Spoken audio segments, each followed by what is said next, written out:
Yo, yo, yo, yo, yo. What's up, all you burners, stoners, and potheads? This is Weedman 420 with the Weedman 420 Chronicles. How are all you vipers doing out there? Mrs. Weedman. Mr. Weedman. How the hell are you?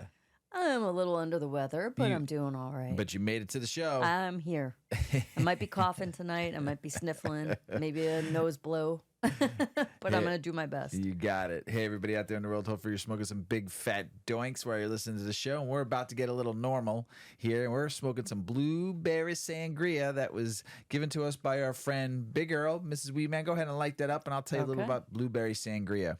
It's an indica dominant hybrid.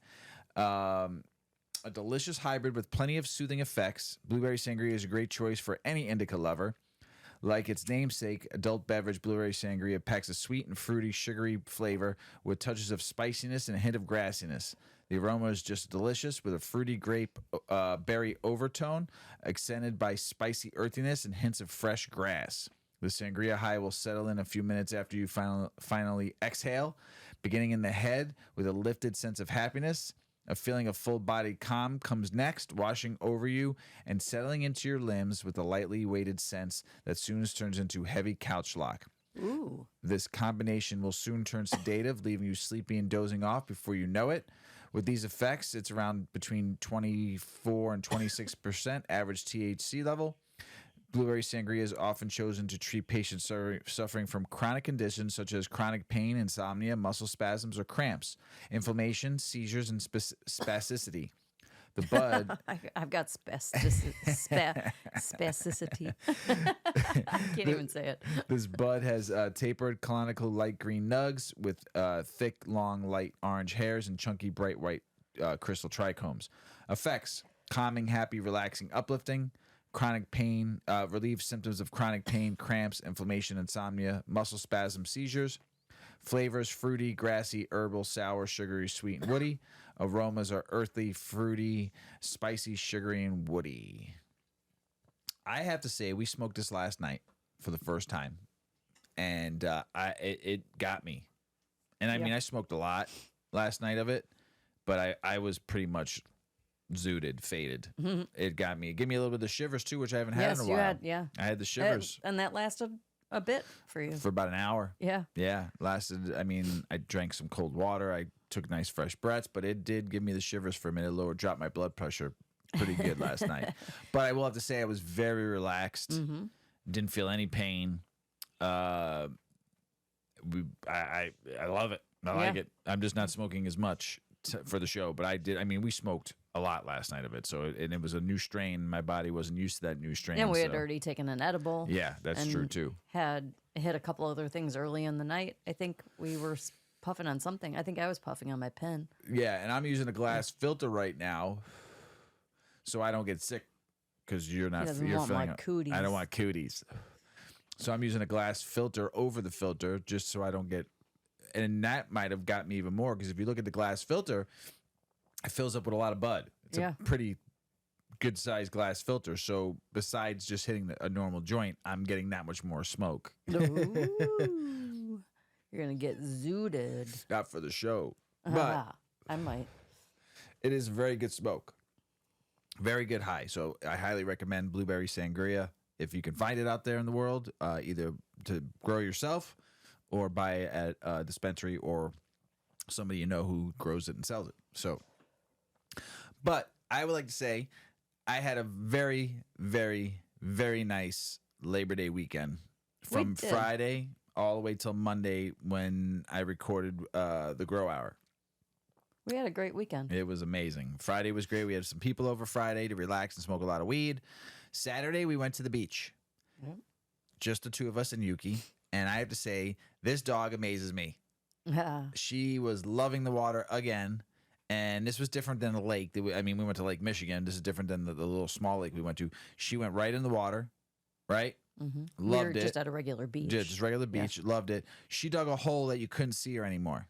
She dug so many holes. There was this little boy who said he was super afraid of dogs. He was kind of planted with the family that was sitting next to us, but his mom was kind of down a ways. But he hung out over by us for quite some time because he Most ended of up the day they were there. yeah, he ended up really loving the dog, and they were playing catch together and playing ball, and he was trying to get the dog in the water.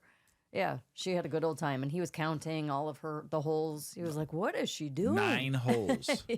He counted, and the one that the deepest was right in front of our. We brought a little half tent, so we can stay out of the sun most of the time. And she dug a hole right in front of the tent, and you couldn't see her. Yeah, that's how I would say it was 3 feet, 4 feet deep. She was like right at the top of her back was at ground level. I would say it was like 3 feet deep. Yeah, she dug a hole. She was just digging away, and then she just laid in it. And she dug like a ledge, and she hung out towards the ledge so the sun wouldn't hit her and kept herself cool. What a smart fucking dog! Never taught her that. No, none of us ever taught us that. Well, her digging was mostly because she'd dig a hole, and then the sand was dry, so it would start crumbling on the sides, and you could just see in her face like, what the fuck, what the fuck, man? So she'd dig like crazy, and then she'd stop. And it would happen again. And you could just see her getting so annoyed. Oh, yeah. It's freaking sand. So good. So good. It was great. But the fun thing was, besides digging and playing ball, was we finally let her off the leash, and she went out in the water on her own and swam. Yeah, she was having a good old time. Like swam out and then would turn around and come back. From the shore. Because last summer, when we were taking her to the beach pretty regularly, she wouldn't go beyond the rock.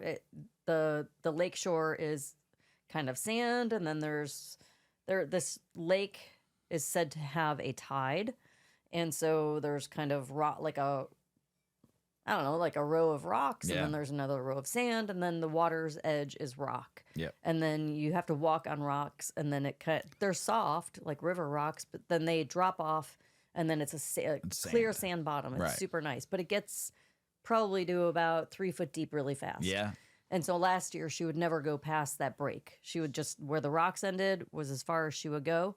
And by the end of the day, when we were at the beach this year, she was launching off of there and swimming, like full on swimming. And she was just loving it. Yeah. Yeah, it was cute. One time we were like, hello. Come back. Come back. I had to keep on calling her back. The water's cold. I don't want to go all the way in. Yeah.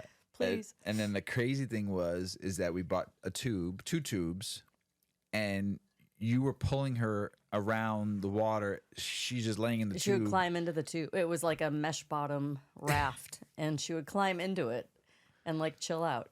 She looked like a little queen. And you would just walk with her, holding. You put her leash to the on the tube, handle, on the handle, and you would just walk around with her, and she would just lay la la la la la. She was just having a good old time. She had a blast at the beach. It was amazing. It was great. So just I love having a water dog. Yeah, it's a lot of fun. So she does keep you busy though.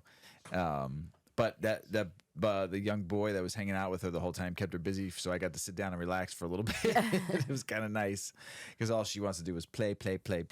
So the one thing about going to the Indiana Dunes is you have to be careful with your cannabis consumption. Yeah, because we were in illegal state. The state is Indiana. Yes. So we in a national park. I wonder if the state does the national park. They have their own laws and rules. Are they different than the state? Well, there's federal parks and there's state parks. That was a national park. So that was a federal park. So that means it's totally illegal to smoke there. You think? Do you think? It's 100%. Yeah. It's federally illegal. Yeah. And you cannot smoke in any federal property or land. Which is kind of crazy to me because the federal property is owned by the United States taxpayer. That's what I'm saying. Like maybe they have more lenient rules within the park system. It's the laws that the politicians we put into place make them federal land, so you can't build on them. But I don't know. We'll see what happens. But anyway, you have to be very careful there because you don't know here.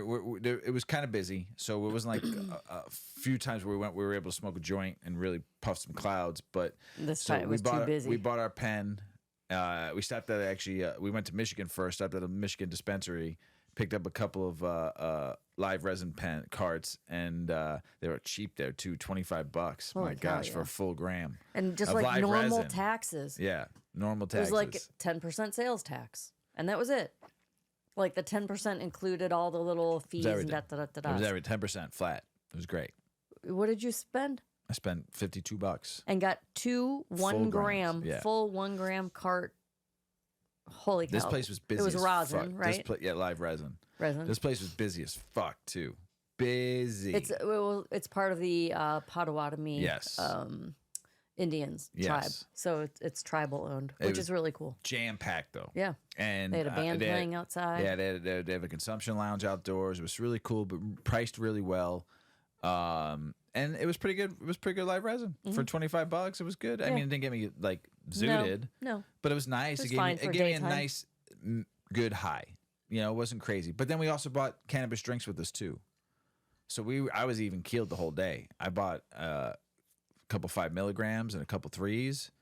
I was good hitting that pen. So just be cautious when you go to a state. Yeah, be aware. Yeah, just be aware of your surroundings. You know, kind of go away, move away from everybody. You know. But yeah, fun-filled weekend. It was great. I enjoyed the hell out of it. How about you? You got to Mrs. see Weedman? and hold your birthday baby friend. That was part of our weekend. Yes, I finally My got niece to meet. and her wife had a baby. Yes, And she's a little peanut. precious thing. She's so tiny. And she was born on Mr. Weedman's birthday. So they Yes. share a birthday. Oh, I finally got to And meet her. He got to meet her. Oh, And he said, he like leaned over her and said, oh, my birthday buddy, we are going to celebrate every year together. And her little hand went, like this big stretch, like in front of her face, like, yo, yo, yo, like the John Cena. you can't see You can't see me. You can't see me. It was super cute. Birthday buddy for life. So, all right, you ready to get the show started now? I'm nice and baked off that. Whew. Thanks, Big Earl. That It's a blueberry. good thing I've got glasses because I can't see a thing right now. I can't see Thanks, a thing. Big Earl. Thanks, Big for Earl. the blueberry sangria and Whew. stopping into town, brother. We love you. We love seeing you and your awesome wife and the dogs get to hang Yes, out. great to see you Yeah, guys. and we smoked some joints and we had a good time together. And so thanks for the weed, Big Earl. We appreciate you, brother. Really do. And you got some goodies to take home with them too. So you made a new edible too. I made a new edible and they got to take some of that. Yes, you made a peanut butter cup basically. Yeah. Infused. Ooh. But we I made know very, big. very low dose. Like I would say like 2 milligrams, 3 milligrams tops. And the reason why I like them, because you cut them in tiny pieces and you can eat like 5 of them. I did like 6 of them. maybe 1 to 2 gram doses. Didn't even feel it, right? But I ate like 5. But yeah, and I yeah, felt no, good. you're like, yeah, I wasn't I'm like good. baked. But Right. Big Earl, I was talking with Big Earl on the Grow Hour yesterday when we recorded. And he was saying that his wife felt great on She him. likes lower dose. Lower Yeah, dose. and she so said they were we great. made them for her, specifically low Yeah. dose for her. Yep. But I like it because I can eat 5. Yeah. And then the pretzels you made, the chocolate covered dip pretzels. Yeah, they may have been Who 1 gram. cares? I Right. can eat a handful. And Yep. like say they're half a milligram. I can eat 5 or 6 and enjoy it. And between eating a couple peanut butter cups and that, I'm taking maybe 15, 20 milligrams and I'm good. Right. You know? Yeah. If that. Yep. Let's say it's like 12 milligrams, 15 Yeah, milligrams. just nice. Perfect. Chill. Then I can still go get baked and feel great.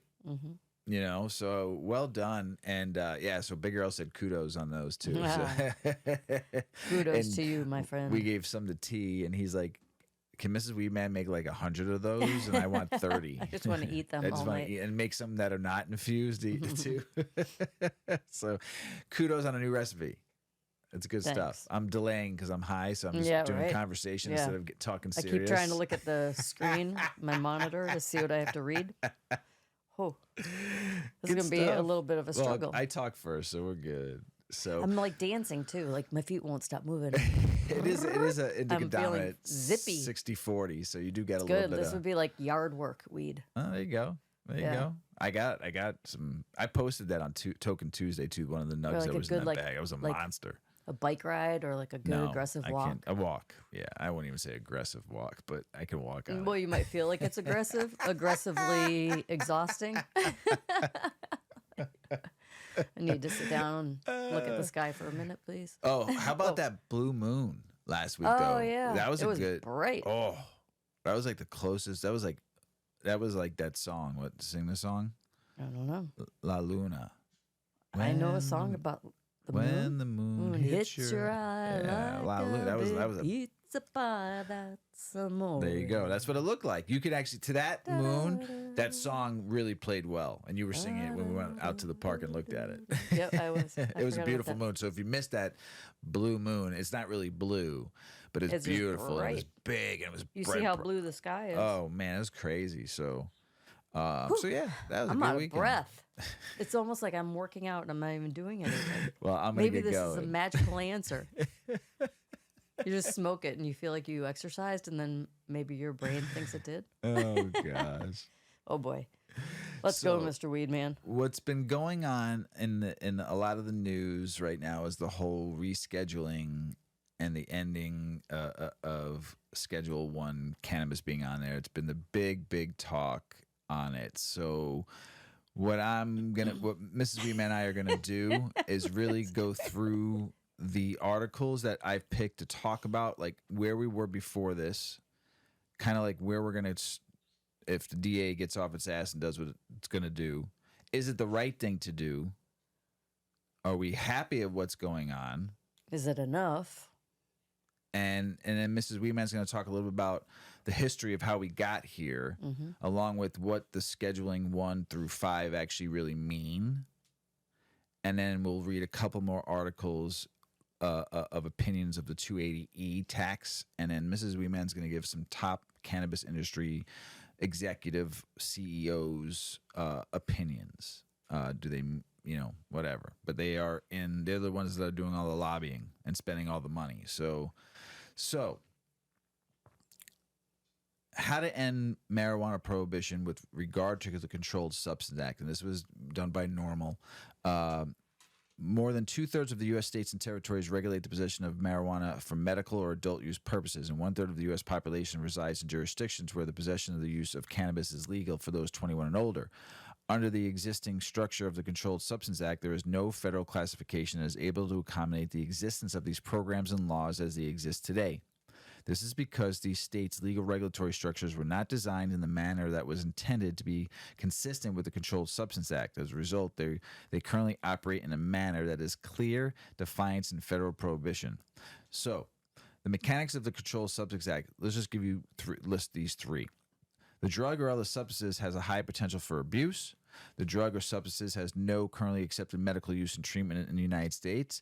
There is a lack of acceptance safety for the use of the drug or other substances under medical supervision. Substances classified in category Schedule 1 have been deemed by the U.S. Food and Drug Administration to possess some currently accepted medical uses. These substances also possess varying degree of abuse potential, from high potential of abuse to Schedule 2 to low potential of abuse, as well as varying degrees all the way to 5 that Mrs. Weedman's going to cover.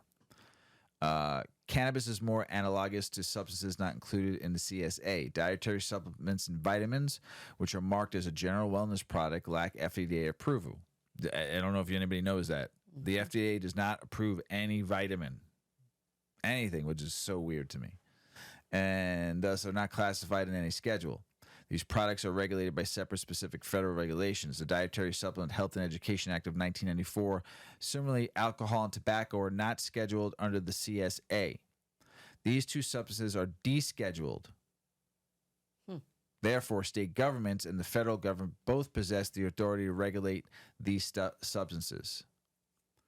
Concerning alcohol, the federal government has established various rules and regulations, such as impositions of a standard warning label on a product with Alcohol Beverages Labeling Act and limitations on how the product may be marked or advertised. The federal government can also enforce prohibitions on the production and sale of certain types of alcohol products, such as caffeine-infused alcohol products. Federal law also provides regulations governing home distilling, prohibited without possession of a federal permit, and the home brewing of alcohol, a maximum of 200 gallons per household per year. The federal, see? So why can't I grow 200 pounds of weed per year? Well, okay. Why can't I grow 20 pounds of weed a year? Right. That would equivalent to 20 gallons of alcohol, of beer. Why can't I grow 20 pounds a year? Right. Right? Yeah.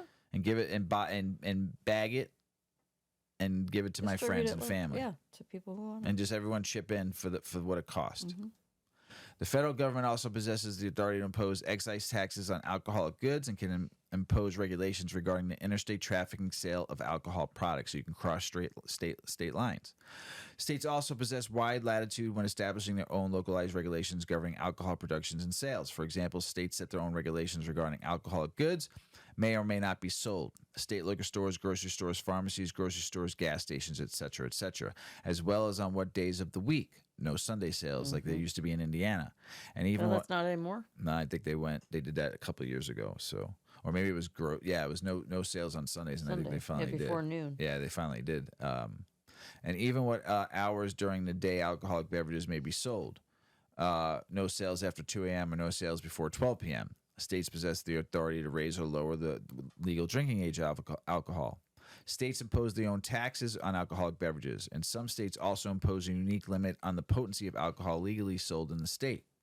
Beer that is no more than 3.2% alcohol. State possesses the authority to ban home brewing. Local jurisdictions, if they wish to, also possess the authority to prohibit alcohol sales entirely. Dry counties. Why marijuana must be removed from the Controlled Substances Act. Normal believes that a similar descheduling option where the federal government and state governments both possess varying degrees of regulatory authority over the production, marketing, and taxation of the product is appropriate for cannabis. They take this position for various reasons. Many states have already established specific statewide laws and rules regulating cannabis production, taxation, and sales. Descheduling provides these states and others with authority to continue to move forward with these regulations while also authorizing those states that wish to continue to prohibit cannabis production and sales the flexibility to do so. Rescheduling is intellectually dishonest. Just as cannabis does not meet the strict criteria of a Schedule 1 controlled substance, it also does not meet the specific criteria that define Schedule 2 through 5. As a botanical plant, it currently lacks FDA approval and is likely to continue lack such approval going forward. It also lacks the abuse potentially typically associated with substance categorized in Schedules 2 through 3. Tree.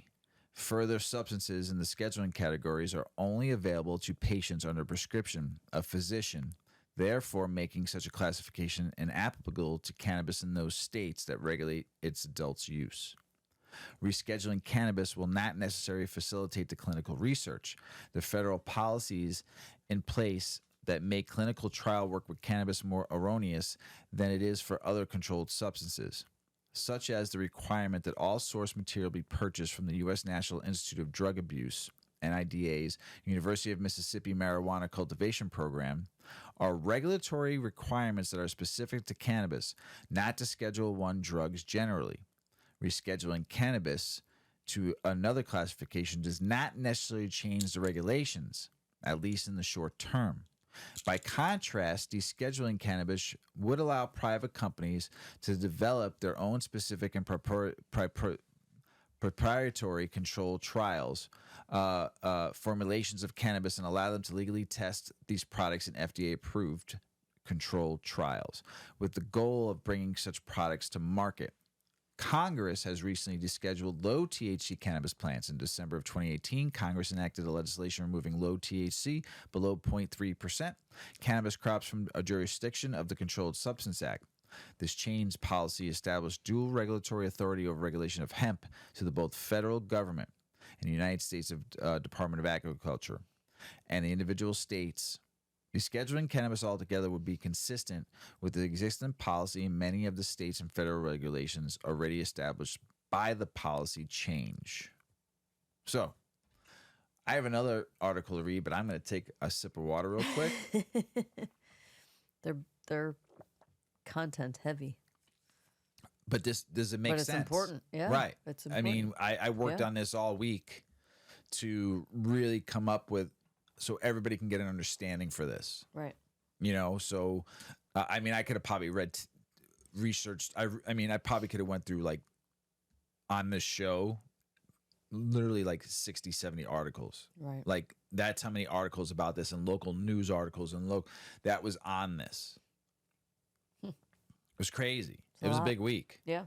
That was the only thing you can find about really truly about cannabis cannabis right now. That the stocks, going up because of this. Everyone's getting excited. You know, it's just there's so much like I mean, the amount of content just about this alone. I mean, there was stuff going on right now about they're finding in illegally grown weed high amounts of lead and pesticides. That was an article this week that was blown all over the place too. Like 90% of all the illegal cannabis has toxins, and that was big too. It was that. I mean, this and that, those two were probably the biggest things going on in the cannabis industry right now. Huge. So here's another article. Rescheduling won't end the war on cannabis, but could open a new battlefront if we're not careful. And this is by Marijuana Moment, who I highly respect. Contrary to decades to reefer madness propagated by the federal government, the Food and Drug Administration now admits that marijuana does have accepted medical use. However, reports of the death of cannabis prohibitions are exaggerated. No doubt, the conclusion of FDA scientific review for marijuana's current Schedule 1 status is a welcome milestone in the federal cannabis policy. We're going to post this. There's a lot to this article. I'm just picking points out here that that this article really captures. So, to be absolutely clear, the immediate benefits of rescheduling to 3 would be an improvement over the status quo, particularly for state licensed cannabis businesses that desperately need relief from Internal Revenue Code Section 280E, which I'm going to read on another article in a little bit. So this is what a lot of people are talking about. Is the code, the Internal Revenue Code too. That said, there is no contradiction between welcoming the immediate tax equity delivered by Schedule 3 and being cognizant of the other downstream implications of that move, or being prepared to address them, including acknowledging that the potential imposition of criminal penalties under both the FDCA and the CSA is not an improvement over criminal penalties imposed under the CSA alone, since both sets of penalties would apply to cannabis post rescheduling. So it's kind of shitty. It's not going to help anybody that's in prison by just rescheduling. Right. Right. So let's see here. The political reality and the public demands for the FDA oversight and DEA's own marijuana enforcement appetite will grow once the whole plant cannabis products legally cross state lines once marijuana is descheduled. It's also true that the FDA can satisfy the interstate commerce trigger by applying the FDCA to state legal goods well before them, based on both their unlawful diversion and lawful purchases of out-of-state visitors. While rescheduling by itself would not vest FDA with new powers, it would free them to exercise their authority under the FDCA to regulate the state-regulated cannabis industry in unprecedented ways that they were politically imprudent before DEA stepped back from Scheduling 1 designations. It could also prompt more well-capitalized interests to leverage the high cost of compliance with the FDCA's drug regimen and to lobby the Congress to codify such barriers to entry, preventing small businesses and minority and women-owned businesses from competing with them in the interstate cannabis market. Finally, it's telling that some advocates for rescheduling effectively parrot the proposal for an FDCA carve-out, but stop short of demanding an actual change in statute or regulation. FDA can provide further clarity by issuing enforcement guidance that will continue to not take enforcement action against state legal products and activities. Rescheduling may need to be accompanied with additional action to ensure that the policy change achieves the desired outcomes without unintended consequences. If this can be agreed upon, then let's just get to work securing the FDA's commitment to not enforce the FDCA against state operators in statute and not settle for agency guidance that could be rescinded, like the Clo memo.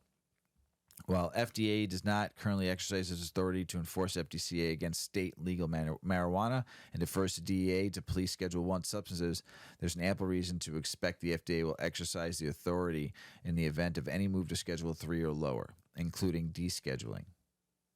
Through the DEA's authority to enforce CSA won't disappear with rescheduling. DEA is likely to reallocate some of the resources away from marijuana enforcement to the enforcement of criminal prohibition on scheduling Schedule 1 controlled substances. At the time, the FDA's corresponding impetus to police both explicit and implied health claims about medical and adult use goods under the FDCA will take on increasing urgency as the market for these goods proliferates across the country, just like it did with hemp CBD products. Let's see. Contrast with the FDA's robust enforcement of the FDCA against hemp that's been going on, especially with all the Delta 8 and all the stuff you're seeing that's coming out right now. They're trying to reschedule it, but they can't because of the 2014 and 2018 farm bills. So the FDA CA against hemp CBD products sold in interstate commerce after hemp and hemp cannabinoids were successfully carved out of the definitions of the Schedule 1 and THC through the Farm Acts. So let's see. It's too early to tell for victory lap, even if cannabis is rescheduled by the DEA. My proposal in cannibalism was about improving the results of rescheduling for state licensed operators, consumers, and regulators, and to ensure these historic changes don't reinforce and consolidate existing inequities.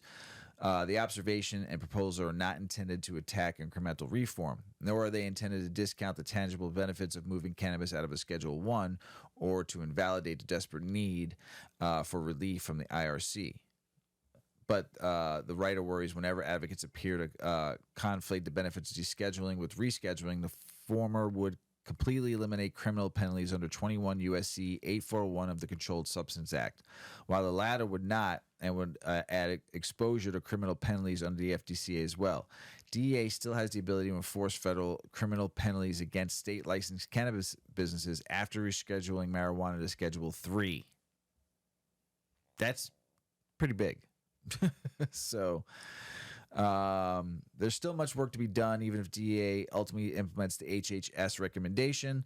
Advocates and stakeholders must continue to work diligently and expedite toward descheduling and ensure a workable future federal regulatory framework of whole plant cannabis products. Lacing up the victory lap over rescheduling is premature and short-sighted, while federal cannabis prohibition is still alive and well. So, Mrs. Weedman now is going to talk a little bit about how this all happened and why are we here to this day, and then go into a little bit of the schedules so we understand it. So, I've got the science behind the DEA's long war on marijuana. Experts say listing cannabis among the world's deadliest drugs ignores decades of scientific and medical data, but attempts to delist it have met with decades of bureaucratic inertia and political distortion. Marijuana's placement in Schedule 1 did not happen in a vacuum. Overt racism combined with New Deal reforms and bureaucratic self-interest are often blamed for the first round of federal cannabis prohibition under the Marijuana Tax Act of 1937, which restricted possession to those who paid a steep tax for a limited set of medical and industrial applications. Science reared its head within a decade, and in 1944, the LaGuardia Committee report from the New York Academy of Medicine was the first in a long line of official bodies to question the prohibition. The committee found marijuana physically was not addictive, it was not a gateway drug, and it did not lead to crime. But Harry Anslinger, head of the then Federal Bureau of Narcotics, labeled the report unscientific, and prohibition rolled on. The Tax Act's mode of federal cannabis prohibition became illegal in 1969 with the case Larry versus United States, which found that purchasing a marijuana tax stamp amounted to self-incrimination. The verdict spurred Congress to repeal the Tax Act and replace it with the more comprehensive Controlled Substances Act of 1970. With that, marijuana was placed in Schedule 1 classification in 1971 provisionally, until the science could be assessed. President Richard Nixon saw marijuana prohibition as a way to destroy the anti-war left.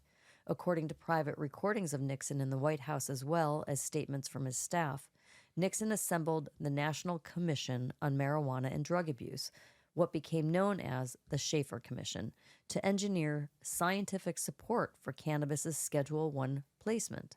I want a goddamn strong statement on marijuana, Nixon said in tapes from 1971. Can I get that out of this domestic council? I mean, a statement on marijuana that just tears the ass out of them. But in 1972, instead, the Schaefer Commission found that cannabis was as safe as alcohol and recommended ending prohibition in favor of a public health approach. By then, the Federal Bureau of Narcotics had merged into the U.S. Department of Justice, where Nixon's ally, Attorney General John Mitchell, officially placed cannabis into the Section 1 classification. So 1972. Nixon's aide, John Ehrlichman, told journalist Dan Bauman in 1994, according to an article published in Harper's Magazine in 2016, quote, "The Nixon campaign in 1968 and the Nixon White House after that had two enemies, the anti-war left and black people. You understand what I'm saying? We knew we couldn't make it illegal to be against the war on or blacks, but by getting the public to associate hippies with marijuana and blacks with heroin and then criminalizing both heavily, we could disrupt those communities. We could arrest their leaders, raid their homes, break up their meetings, and vilify them night after night on the evening news. Did we know we were lying about the drugs? Of course we did." End quote. Yeah, they sure did. So here's a little bit about the DEA's drug schedule. The United States Drug Enforcement Administration set 5 classifications. Let's break them down. Drugs, substances, and certain chemicals used to make drugs are classified into these 5 distinct categories or schedules, depending on that drug's acceptable medical use and the drug's abuse or dependency potential. The abuse rate is also a determining factor in the scheduling of the drug. For example, Schedule 1 drugs have a high potential for abuse and the potential to create severe psychological and or physical dependence. As the drug schedule changes, like 2 or 3, etc., so does the abuse potential. Schedule 5 drugs representing the least potential for abuse. So these, I'm going to break it down into the 5 and define them, and just know that these are general references and not a comprehensive list of all controlled substances.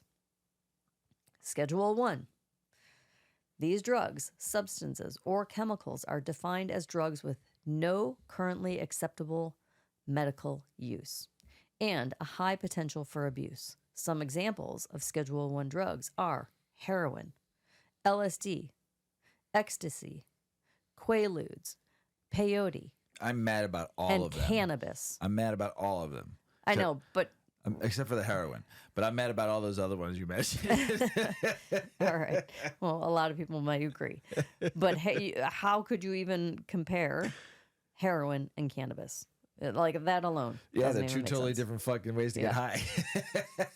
All right. Schedule 2. These drugs, substances, or chemicals are defined as drugs with a high potential for abuse, with the use potentially leading to severe psychological or physical dependence. These drugs are also considered dangerous. Some examples of Schedule 2 drugs are Vicodin, cocaine, methamphetamine, methadone, dilaudid, Demerol, OxyContin, fentanyl, Adderall, and Ritalin. Prescribed drugs. All stuff to kill you. Yeah. Schedule 3. These drugs, substances, or chemicals are defined as drugs with a moderate to low potential. So this is where they're talking about moving cannabis. These are defined as drugs with a moderate to low potential for physical and psychological dependence, but they're still calling it dependence, which it hasn't yet to be proven that cannabis is a habit-forming addictive substance. Schedule 3 drug abuse potential is less than Schedule 1 and 2. Some examples of Schedule 3 drugs are Tylenol with codeine, ketamine, anabolic steroids, and testosterone. Schedule 4 drugs, substances, or chemicals are defined as drugs with a low potential for abuse and a low risk of dependence. Some examples are Xanax, Soma, Darvocet, Valium, Ativan, Ambien, Tramadol. And all addictive. Yeah. Majorly addictive. Majorly addictive. Schedule 5. These drugs, substances, or chemicals are defined as drugs with lower potential for abuse than Scheduled 4 and lower. And they consist of preparations containing limited quantities of certain narcotics. Schedule 5 drugs are generally used for antidiarrheal, antitussive, and analgesic purposes. Some examples are Robitussin AC, Lamitil, Modofen, Lyrica, and Perpectolin. So I have to say that it's time to deschedule and declassify. We have to push for reform. Rescheduling is a big move for research, science, and the push for use as medicine, but it does nothing to get people out of jail for cannabis. It does not decriminalize cannabis, and cannabis will remain a controlled substance. True. Good job, Mrs Weedman. Yeah. That's pretty good. Bringing it home. So this is a good one, too. It's about the 280E tax law. The Section 280 of Federal Tax Code in recent case law is applied equitably. The cannabis industry could be sitting on millions of dollars in unclaimed federal tax refunds. The first method, called the 280E asset, is supported by very old case law and recent federal claims court decisions that barred the practice of deductions being recognized as bias. Bias refers to a business owner's investment in a business and the company's investment in its assets. For example, if a taxpayer buys an airplane for $1 million, then immediately sells it for $1.5 million, that's a basis of $1 million and a gain of $500,000. The 280E asset accepts the Section 280E prohibits the deduction of costs that cannot be recognized as cost of goods sold, called COGS. It also says that the 280E cannot prementally disallow the recognition of ordinary and necessary business expenses. Under this theory, the 280E expenses cannot be deducted in the year they are accrued, but they must be allowed as a basis in the business or its assets and recognized on exit when the business is sold, or when permitted under the taxpayer's accounting method. U.S. tax law provides that its costs, such as depreciations, are deducted during the life of the business. You can't recoup them again on exit. Let's see here. There's so much that I'm not going to read. So the marijuana industry isn't well acquainted with the erroneous inflated gains created by the 280E, but it hasn't seen many refunds. If the CBS case holds true for the industry, it means millions in federal tax refunds should be available to companies and owners on exit. Woo, good for them. In claiming refunds, the 280 cost cannabis companies will likely be met by an opposing argument because the IRS can prementally disallow other expenses, bribes, personal expenses, meals, etc. It can permanently disallow all deductions under the 280E. In the CBS case, the IRS made the same argument and pointed to past situations in which airplanes with personal and business use were prementally denied deductions for the personal use portion. Here, the court distinguished such cases as inappositate because they involve disallowed personal expenses. I need Mike Ross here from Suits right now, like just to talk to this in human layman terms. Cannabis companies, meanwhile, pay tax on their 280 costs, and under the CBS case, they still must carry them until exit. So, let's see here. If the law provides accounting method that allows deductible expenses to be accounted for on the COGS, 280E should not disallow it because the 471C allows the taxpayer rather than the IRS to determine its COGS. It might be the method that allows recovery costs that cannot be deducted under 280E. These are complicated concepts that require the assistance of a qualified tax professional. That said, it appears that the cannabis companies are more profitable than they were previously thought because, under the CBS case, current or historic 280E costs should be recoverable on exit or a component of COGS if permitted under the taxpayer accounting method. So we'll see. Hopefully they get some money back. Now, leading into more of this, we're going to, Mrs. Weedman's going to read from some high executives in the cannabis industry, like CEOs and owners of like the big corporate cannabis companies. Their perspective. The ones that have been spending the money lobbying to try to get cannabis not even Schedule 3. Just descheduled. Yeah. So I've got top cannabis experts explaining the U.S. agency's move to relax marijuana laws. Is legalization here Or is this another red herring? In a pivotal move that could reshape the federal stance on marijuana, a top official at the Department of Health and Human Services, or the HHS, has recommended that the substance be reclassified as a Schedule III substance under the Controlled Substances Act. The recommendation was directed to Drug Enforcement Agency Administrator Ann Milgram in a letter dated August 29th, according to documentation obtained by Bloomberg News. Benzinga spoke to cannabis industry insiders to get further insights. It's confirmed. The Assistant Secretary for Health, Rachel Levine, stated in a letter that her recommendation was influenced by an FDA review conducted following President Biden's October pardon of federal offenses for simple marijuana possession. The president, around the same period, had requested the Health and Human Services Secretary and the U.S. Attorney General to review marijuana's scheduling under federal law. Later, Health and Human Services Secretary Xavier Becerra confirmed, following the data and science, HHS has expeditiously responded to President Biden's directive to Secretary Xavier Becerra and provided its scheduling recommendation for marijuana to the DEA on August 29, 2023, an HHS spokesperson said. According to The Hill, White House Press Secretary Karine Jean-Pierre declined to comment on the process when asked about possibly rescheduling marijuana, only noting it is independent and led by HHS and the Department of Justice. If enacted, this change would represent a monumentous departure from marijuana's current status as a Schedule I drug, a category that effectively stigmatizes the substance as having no medical utility and places it alongside high-risk narcotics like heroin. A reclassification to Schedule III would significantly ease federal regulations surrounding the drug, potentially unlocking medical research opportunities and paving the way for banking access for cannabis businesses. Marijuana's present Schedule I classification is a primary factor that hampers cannabis companies from securing bank services, engaging in interstate commerce, and conducting critical medical research. Dozens of U.S. states have legalized marijuana for medical purposes, but the FDA is the sole federal authority that can grant approval for medicinal drug usage across the United States. The reclassification could thus be a linchpin in harmonizing federal and state laws. The push for reclassification comes on the heels of various legislative attempts to decriminalize or legalize marijuana, both at the state and federal levels.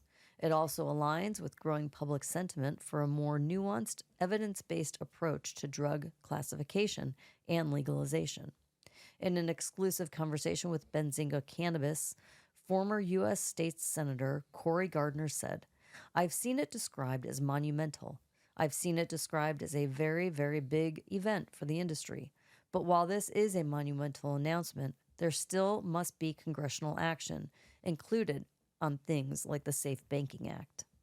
TrueLive's Kim Rivers also spoke with Benzinga, arguing that the reduction of cannabis from a Schedule I to a Schedule III is monumental and could have significant practical impacts for our business. But in addition, it's the next very meaningful step from a policy and a perception change as we continue to work to legitimize our industry. Basically, it's saying that, based on scientific evidence and a full scientific review, the FDA agrees that there is, in fact, medical purpose for cannabis, which we have known. This is a long time coming.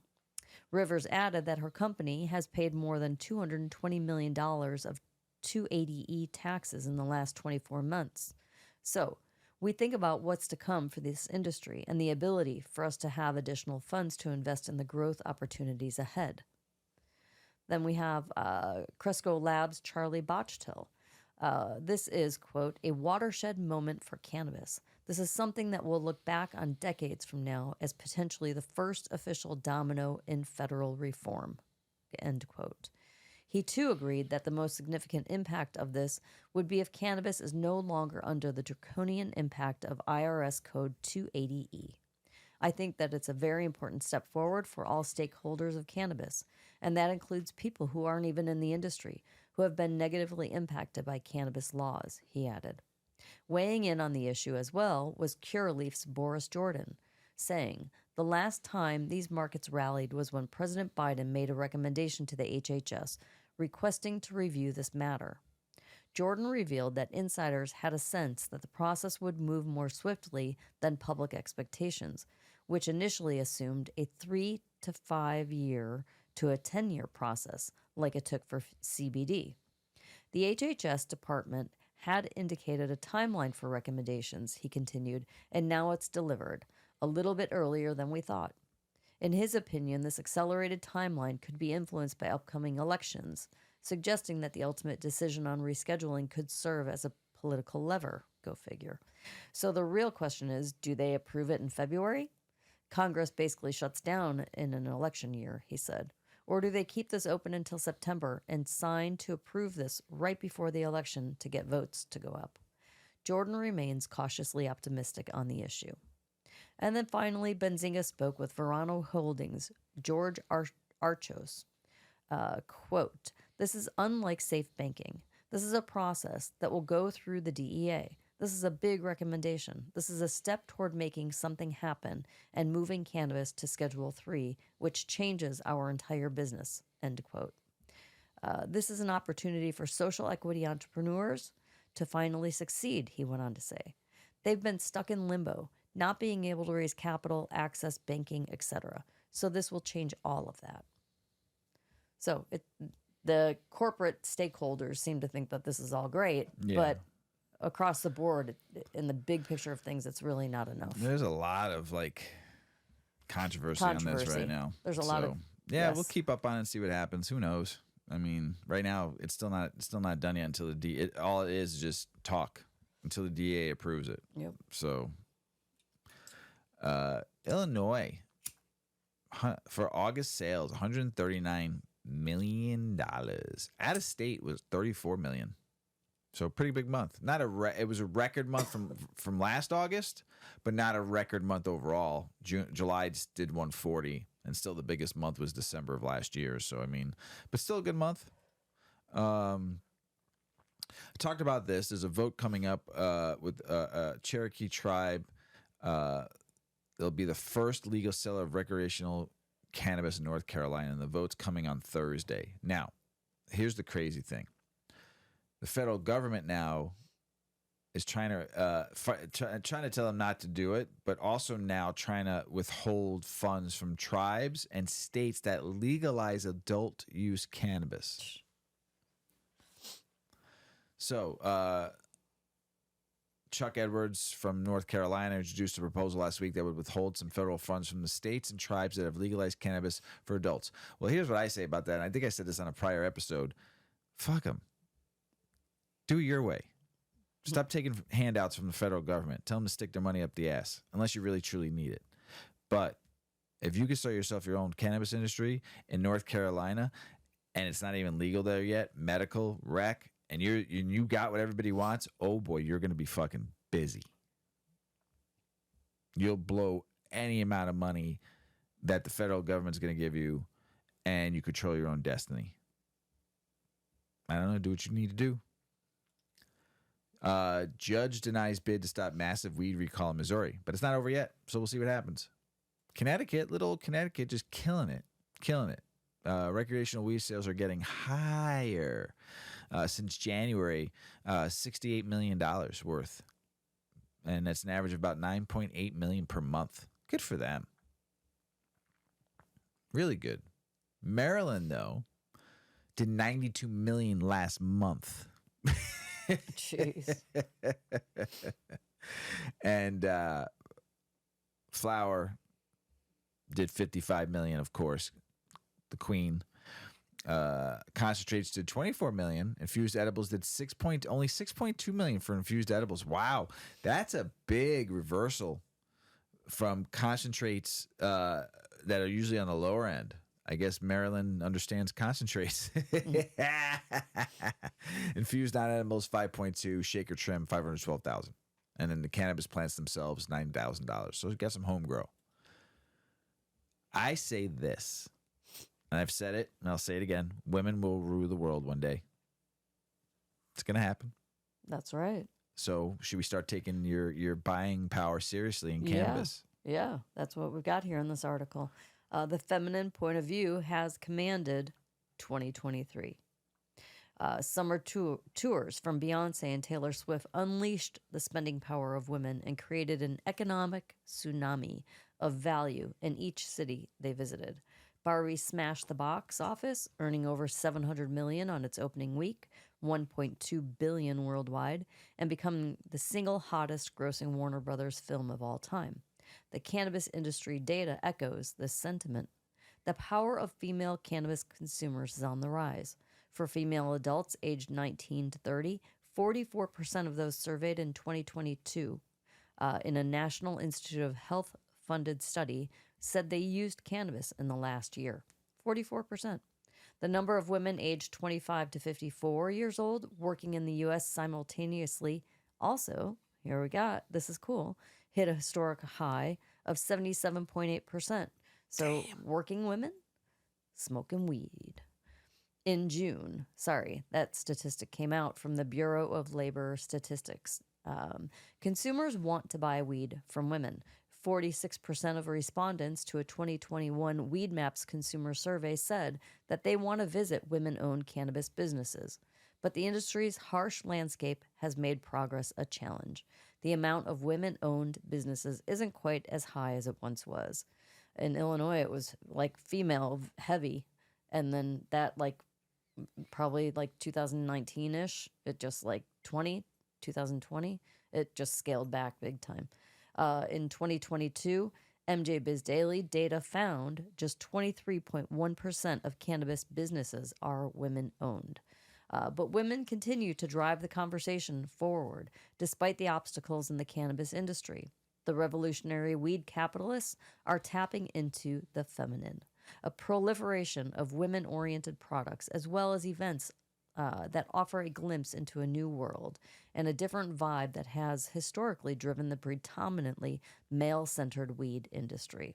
It's safe to say the industry is still a boys' club, says Sarah Aziz, founder and CEO of California-born Sundazed and COO of lifestyle brand Saturdays.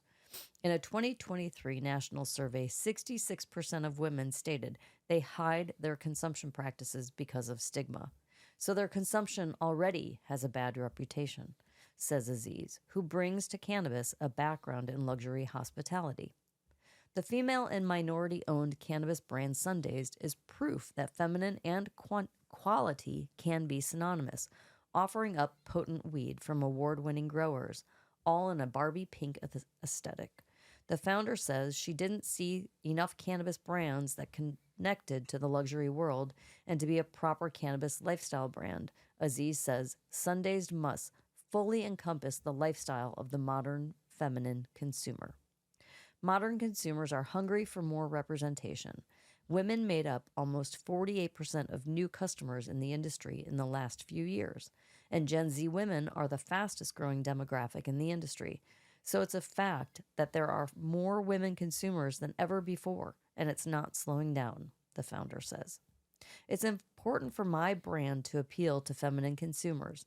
It's important for women like myself to share our stories so those in my demographic can feel that they have a brand that represents them and that they can connect to its culture, she says. On the other end of the country, Solange Burnett hosts men's sessions in New York City.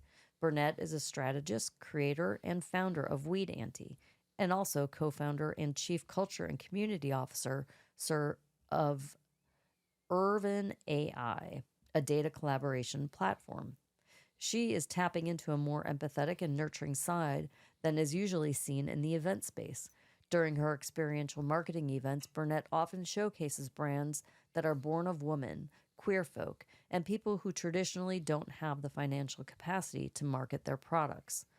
Says Burnett, I do intentional intersectional experiences that are rooted in well-being. Women may gravitate toward that, but everyone is welcome. Burnett often speaks and consults on brand education, marketing, social equity, sustainability, self-care, sexual health, racial injustice, gender discrimination, and community empowerment. Patriarchy hurts both men and women, says Burnett. We have to get to the root. Men have created it, but are also the most impacted in many ways. Burnett wants to see more opportunities for colored women in cannabis, who she feels may be overlooked by outside investors or existing equity frameworks. For me, not all women are created equally in our society, and especially in our cannabis culture. I've seen white or white-presenting women-owned businesses raise millions, while others can't get an investor to give them the time of day. There are major barriers for non-white women, says Burnett. We are the holders of so much intelligence if they only gave us the opportunity. In 2022, non-white ownership of cannabis businesses went down from 20.7% in 2021 to 15.4%, according to data published by MJ Biz Daily. Those with cultural influence and purchasing power should be reflected in the DNA of your company. The conscious consumer I help to educate or guide go with brands that respect their existence. I'm not going to shop, support, or work with brands that don't want to see this black femme or my people succeed. And with my company, Weed Auntie, I get to lean on those pillars. The founder has some crucial advice for men in the cannabis space. My advice is, do better, she says. The speak first, listen never mentality is harmful to business, community, and the people you serve. Cultivate and seek a team that doesn't perpetuate the circle of sameness or an all-in-the-family nepotistic energy. Go outside of the like-minded and go for like-motivated. Be a hungry human who has a passion for building a biodiverse industry. She advises cannabis brands to stop using current models and highlights that a difference in background and experiences is beneficial to brands. Burnett leans on making people feel valued, respected, and heard. She says, do better and welcome those who are motivated to do the same. Hell yeah, great article. Yeah. Women will rule the world one day. Trust me when I tell you. International news. I got a nice DM. And I don't really go on X or Twitter that much. But somebody that reached out and has been listening to the show from like ever, like from the beginning. So Crons, thank you for reaching back out. And I want to say, welcome to a world of medical cannabis. This human moved from the UK to Australia because the UK is illegal and you can't get even medicinal. It's like next to impossible to get medicinal cannabis in the UK. And moved to Australia to get medical cannabis and was DMing me, thanking me, saying hello, and touring the western part of Australia while this human's parents live in Australia now too, and they've been home growing. Wow. 2 plants because you can home grow. But threw me a shout out on here and said smoking some sour chocolate diesel. That's great. Tastes really nice. Going to send me some other stuff like to see what the weed is like in Australia, you know, compared to here, which is kind of cool. So thanks, Crowns, for reaching back out. Long-time listener. And that's awesome. Man, part of the tribe. I love it. Appreciate you. So anyway, international news. This is in Australia, and the haze of cannabis is everywhere right now. And Germany has recently become the latest country to move towards legalizing recreational cannabis, following footsteps of Uruguay, Malta, Canada, and parts of the United States. Even Thailand has begun distributing 1 million cannabis plants to households after dropping it from its official list of prohibited substances. Australia has not been left out. In the last couple of months, legalized cannabis party members in New South Wales, Victoria, and Western Australia have tabled bills to legalize recreational cannabis use at the federal level. And the Greens tabled a bill last month, which provided for registration of cannabis strains and establishment of national agency overseeing a new commercial cannabis industry.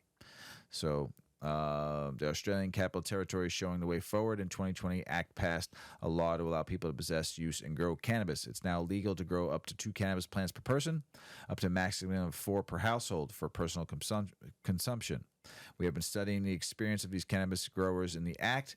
Our research provides important lessons for policymakers across the nation who are considering whether to allow home growing as a legal source of cannabis supply. Yes, you are on the spot on, and our friends in Australia, if that happens, I'm coming. So go Australia, and for all my friends down there, down under, looking forward to meeting you all one day, shaking hands and smoking big fat doinks. Danish mayor urges tourists to stop buying pot on Pusher Street, and they're not liking it because it's causing problems. Terrible. You should have legal cannabis in your everywhere, not just coffee shops. Supreme Court rejects appeal for Vietnamese cannabis grower who wants to stay in New Zealand. Come on, man, let him stay. Let that person stay. Let him grow there. Is weed legal in Europe now? Yes, sorta. No, sorta. Let's see. Even though medical marijuana is gaining increased accessibility in Europe, most EU countries still prohibit personal use. Germany's progression towards potentially becoming a second EU nation following Malta to legalize recreational cannabis could set a precedent for other countries to consider similar measures. Nevertheless, the Board of European Context Cannabis continues to be unlawful in specific EU member states, even those legal consequences, including imprisonment for the possession of marijuana. While certain countries are initiating trial initiatives for medical marijuana, which is gradually becoming more attainable through the EU, some experts argue that the European cannabis market has exhibited a slower growth rate than that of the United States or Canada. Pioneers of cannabis. Malta has the most permissive legalization in the EU for cannabis growing use and possession. According to regulations, they can possess up to 7 grams of cannabis and grow up to 4 plants in their homes. Smoking is not permitted in public, though. Let's see. In the Netherlands, it's often perceived as lenient regarding marijuana. The growing, trading, and ownership of drugs remain against the law. The sale of cannabis is merely tolerated within the country's renowned coffee shops and possessing up no more than 5 grams of cannabis.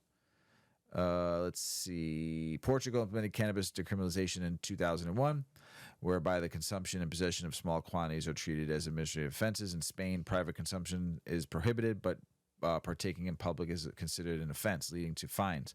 Luxembourg, private cannabis consumption is tolerated. As of this year, cultivating up to 4 cannabis plants is permitted. Possession of cannabis in public has also been decriminalized.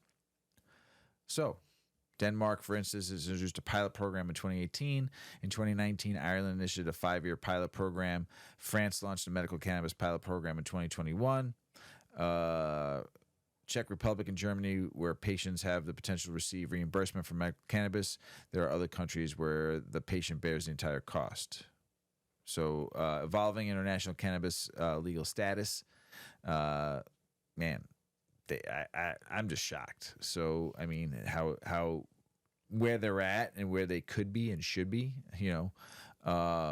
So, a diversity of policies and attitude makes the landscape surrounding cannabis in the European Union. While some countries have embraced the potential medical benefits and taken steps to decriminalize or legalize its use, others remain stringent in their prohibitions. So, bill to legalize adult use cannabis in Colombia passed first hurdle. Good for them. Let's go. And then in France, medical cannabis in France may be included, or will it be included, or could it be included in the annual budget for 2024? There's a lot of obstacles. There's talk. We'll see what happens, and hopefully it'll become medical in France. It should. So, how do you smoke a joint like a cannabis connoisseur, Mrs. Weedman? Well, I will tell you. You want to know? I want to know. All right. How to be a baller smoking a joint. To truly appreciate the finest cannabis flowers, one must smoke a joint. That resonates with me. You love your joints. The process of inspecting, smelling, choosing, grinding flower, and then rolling a joint is integral to the smoking experience as much as inhaling, savoring, and exhaling the smoke. This is the mindfulness of smoking. One of the best ways to heighten your appreciation of the magic herb is to host a blind cannabis tasting. Simply acquire 3 or 4 different strains and repackage them into numbered containers. The less information you have, the easier it is to let the cannabis speak for itself. Now comes the involvement of all 5 senses. The eyes don't lie. First is the visual appraisal. Under a good light, describe the overall shape and color of the bud. Notice the length, profusion, and color of the hairs. Is it trimmed well? Is it too shaggy, too tight? Is the bud dense or hard or loose and open?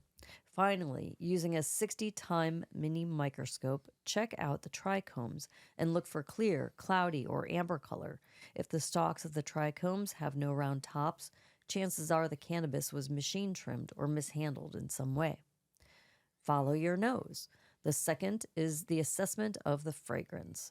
Pinch the flower bud and inhale deeply. Now break apart the bud and smell again. What associations immediately pop into your mind? Take your frame of reference from smells outside the world of cannabis, such as the smell of butterscotch or motor oil or dirty armpit, etc. Ew. As you break up the bud, inspect the interior for mold or discoloration. Your fingers will provide a measure of the curing, if it's too damp, too dry, or just right. Now grind up your flower and smell again. I do that. Then the listening party. If you're having a tasting with friends, don't say anything until everyone has had a smell, so as not to prejudice anyone's nose. The fragrance derives from the terpenes, which are volatile organic compounds that give aroma to most vegetative substances. They range from earthy, musty, moldy, and piney to antiseptic, citrusy, lemon, tutti frutti, or blueberry. As judges for the Emerald Cup, one of the world's largest outdoor cannabis events, we look for what they call jar jumping terpenes, the kind that instantly fill your room with the olfactory delights. It's how you taste. Yep. Over the years, we've sampled entries smelling like mothballs, moldy rags, new car interior, old sneakers, the high school gym at the end of a game. Ugh. There's also a sweeter range, including suntan lotion and bubblegum, tangerines, strawberries, pineapples, and so on. Remember that it's not about whether you like the smell or not, but just how well it represents that variety. What does it tell you about the flower? The effects of smell and taste are much more profound than we generally realize, so we do linger on them for a while. Now it's time to grind. A good grind of the flower is essential to rolling a good joint. It's just like, grinding your coffee, your beans for coffee. It's essential, right? Now get your roll on. Rolling papers are also important. A clean burn is imperative to enhancing your smoke pleasure, and of course, the less paper, the better. If you're rolling a very thin joint, you would use a 1-inch paper, with a real swami, while the real swami joint requires a full 1 1/4. While rolling, make the final assessment of the cure. If there's a lot of dust on the rolling tray, it's too dry. I'm sorry. Yuki's scratching herself next to the table and making something rattle. That was pretty distracting. Yeah, it was. Okay. While rolling, make the final assessment of the cure. If there's a lot of dust on the rolling tray, it's too dry. If it's too sticky, it may still be too damp. A really potent bud will feel slightly oily or greasy, not damp. Now, savor the flavor. Before lighting the rolled joint, take a dry hit. That is, take a puff on the unlit joint. Pass it around. Savor it. This is the final judgment of the fragrance. Most often, the dry hit flavor mirrors the smell, sometimes stronger, sometimes weaker. And finally, catch a fire. Now comes what everyone is waiting for, the smoking of a truly high-grade cannabis joint. It will be a journey, a savory, olfactory, gustatory adventure, offering new insights with every succeeding half-inch of smoking pleasure. The advanced way of lighting a joint is with hemp beeswax string. Light the joint like you would a cigar, rotating it to make sure it's evenly lit. Check out the color of the ash. Fine white ash indicates purity. Black ash may mean contaminants. Inhale slowly and carefully, but don't take too big of a hit. Check for your lung expansion. Is it barely possible to hold in the smoke? Exhale slowly through your nose and mouth, tasting, sampling, and smacking your lips. Does it taste like the aroma, the nose, or is it different? Once again, let your imagination go. With free association of flavors, and the name of that taste should be right on the tip of your tongue. Can you feel it? After a few hits, as you are thinking over the flavor, tune yourself into the effect the herb is having on your body. Take a roll of your appendages, a roll call of your appendages. Are they tingly with sensations, points of heat or cold? What is going on behind your eyes, between your ears, in your neck? Now move on to the metaphysical stimuli. Is it a body stone or is it a head high? Social, giggly, quiet, couch lock, creative, musical, intellectual, introspective, get up and do some chores, get them done? How do you feel? Are you inspired? Combine that inspiration with your heightened sensory, spiritual, and social awareness and enjoy. and may every joint be a journey for you. I love that article. Mm-hmm. That was a good one. And especially for you, because you love your joints. Yeah. Yeah, I do. Mrs. Weedman. Mr. Weedman. That's the end of the show. Yeah. I'm so stuffed up. You are stuffy. It's all right. You made it through. I'm doing all right. Sick and all. I'll be better next week. I wouldn't let her take the day off. Sorry. No rest. Too much to talk about. No rest. Who needs rest? Yeah, too much to talk about. Yeah. We'll get enough rest when I'm in the ground. Jeez, that's serious. Everybody out there in the world, we love you. Thanks for listening to the show. We appreciate everyone who reaches out all the time. Another friend I haven't talked to in a long time, living in Australia, getting to grow a couple plants, having some fun. Love it. Love it. So just keep on spreading the word, everybody. Free the plant. Stomp that stigma. We love you out there. As Paulie always says, smoke smart. Puff, puffing away. Puff, puff, pass. Check out our cannabis lifestyle brand online at 8decades.com. Our custom smokes and accessories are perfect for your coffee table, bedroom nightstand, or kitchen counter. They're designed for you to show them off. The Canna community is also loving our hemp and cotton blend t-shirts, sweatshirts, scarves, and hats, finished off with our 8 Decades logo. We've got some awesome, long-lasting goods that will be your favorite for years to come. 8 Decades, because a 9th decade of cannabis prohibition isn't acceptable. Acceptable. Acceptable. Acceptable. Acceptable. Acceptable.